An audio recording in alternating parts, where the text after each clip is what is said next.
meaningful lives. Throughout the years, I also learned that when you're trying to fulfill other people's dreams or expectations, what you should be, what you should do, right? Like your parents or teachers, you are going to be pretty unhappy once or twice a day, right? I also learned that when we compare ourselves to other people, it is a prescription for a disaster. You know why? Because there is always somebody better than you. Somebody faster, somebody smarter, more creative, with more PhDs, and you know, at the end of the day, as I said, this is not a good idea to compare yourself to others. Life is just a journey, right? There are no prescribed rules, there are no definite endpoints other than the obvious one. So there are no winners and no losers. There are only experiences, and attached to certain situations, feelings or emotions. And you know what? These emotions change very often and sometimes super fast. So we have to be very careful how we manage these emotions, because sometimes they can really blind us, overpower us, right? So let me ask you a question. Have you ever felt or wanted something so bad, so much, that you couldn't see any other opportunities out there? You were so just focused on this one thing that you couldn't have at the given moment. Anybody? Hands up, please. All right. So let me tell you a little story.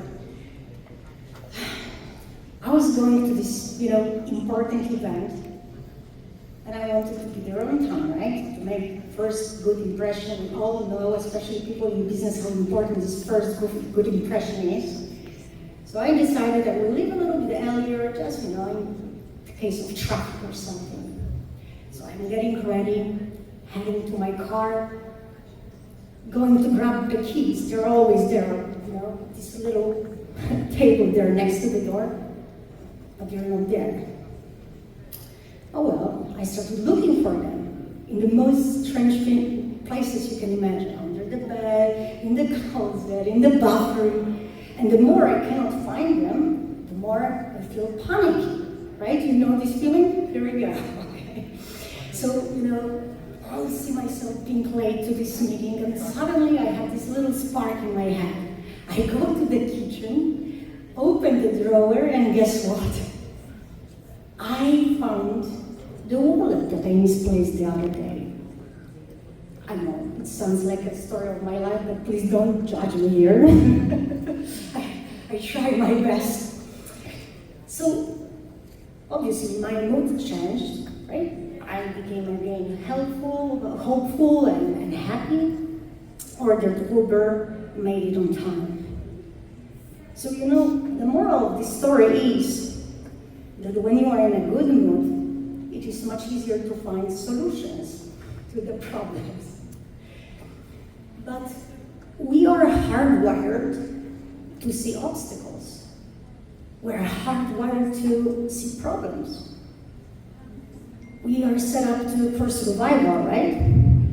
And each and every day we have to make a lot of conscious effort to change the way we are thinking, to change the way we are seeing things. Did you know that only 1% of people reach their full potential?